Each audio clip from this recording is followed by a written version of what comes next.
Right of वे आप जानते हैं कि अगर कोई आपका कम्युनिकेशन का इंस्टॉलेशन होने वाला है तो उसके लिए राइट ऑफ वे प्रायोरिटी में मिलना चाहिए, वरना हर जगह परेशानियां होंगी, कई जगह क्लियरेंस लेना पड़ेगा।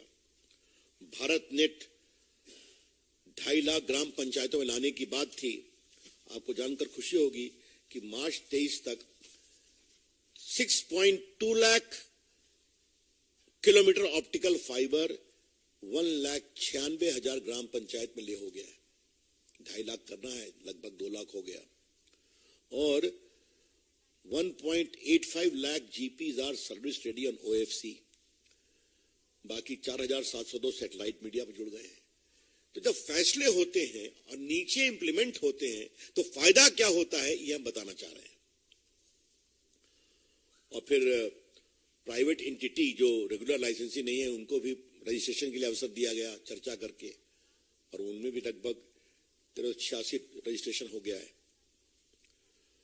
अब ये जो रैंकिंग होती है, नेशनल इंस्टीट्यूट रैंकिंग फ्रेमवर्क, कि आपके यहाँ संस्था कैसा काम कर रही है हायर एजुकेशन में, ये फैसला हुआ था।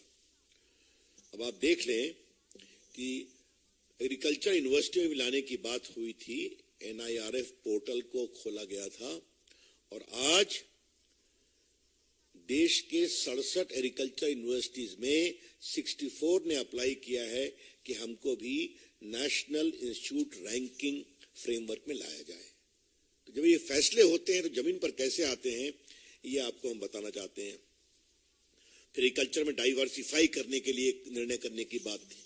तो आज स्टेट्स जो हैं वो एग्रो इकोलॉजिकल जोन के लिए काम कर रहे हैं। Schemes are being implemented in Madhya Pradesh, Haryana, Kerala, Tamil Nadu, Chhattisgarh, Orissa, ताकि क्लस्टर बना करके एग्रीकल्चर के इलाके को और आगे बढ़ाया जाए। फिर आपको FPO to promote export of agriculture products, तो ये भी काम बहुत तेजी से चला है। Export of coloured capsicum, cherry tomato, broccoli to Arab countries and green chilli and okra to European countries have been undertaken. तो एग्रीकल्चर प्रोडक्ट किसानों का एक्सपोर्ट होगा तो उनको फायदा मिलेगा। फिर एक और पहले हुआ था कि G20 की प्रेसिडेंसी का फायदा उठाए सारे राज्य सरकार।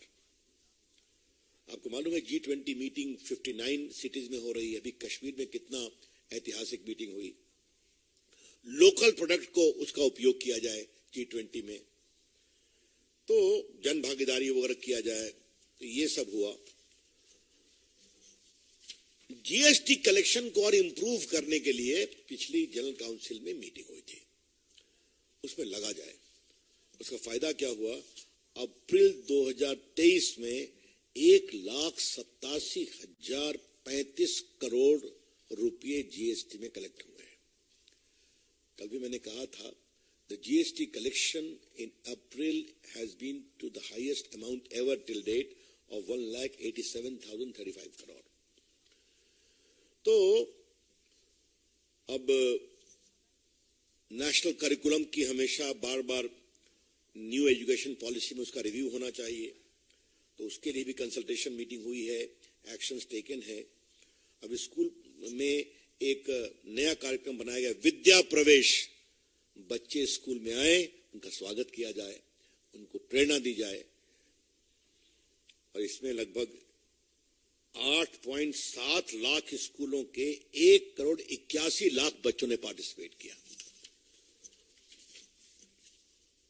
नो प्रॉक्सी स्कूल टीचर, ये निर्णय हुआ था, बहुत महत्वपूर्ण।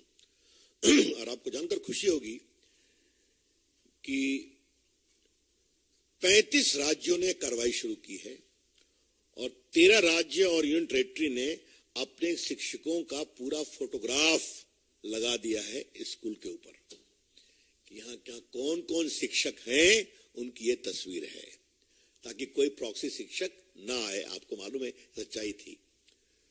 बाकी हायर एजुकेशन में academic bank of credit portal setup किया गया है, नेशनल क्रेडिट फ्रेमवर्क सेटअप किया गया है, national higher education qualification framework, और ये सब के कारण अभी तक कई लोगों ने इसमें रजिस्टर किया है। स्किलिंग के पॉइंट ऑफ व्यू से, बाकी पॉइंट ऑफ व्यू से स्वयं कोर्सेज शुरू हुए हैं इंडस्ट्री के साथ मिलकर के, बाकी हुआ है। ये मैंने आपको थोड़ा विस्तार से लेकिन कुछ महत्वपूर्ण पॉइंट बताया कि गवर्निंग काउंसिल की जो मीटिंग होती है नीति आयोग की, उसमें महत्वपूर्ण चर्चा होती है, महत्वपूर्ण फैसले होते हैं जो जमीन पर इंप्लीमेंट होते हैं. The reason as to why these facts were conveyed to you, that Niti Aayog is a very important forum to have a wide-ranging consultative process between the center and the state and union territories, with the Prime Minister presiding and the Chief Ministers participating. Many larger issues are flagged and starts getting implemented on the ground. ये मैंने आपको बताया. तो ये क्यों नहीं आ रहे हैं जहां 100 विषय चर्चा होने वाली है? क्या परेशानी है इनको? आपके लिए नरेंद्र मोदी के खिलाफ विरोध करने का बहुत अवसर मिलेगा, आप जाइए विरोध करिए, लेकिन अपने प्रदेश की जनता का अहित क्यों कर रहे हैं आप? अभी तो चुनाव में लगभग 1 साल देरी है ना, लड़िएगा. लेकिन ये जब 8वीं गवर्निंग काउंसिल की जो मीटिंग है, जिसमें 100 विषय पर चर्चा होने वाली है और इन चर्चाओं से फायदा होता है, तो उसमें भी इस तरह करना ये बहुत दुर्भाग्यपूर्ण है, ये बहुत गैर जिम्मेदार है और ये बहुत जन विरोधी है.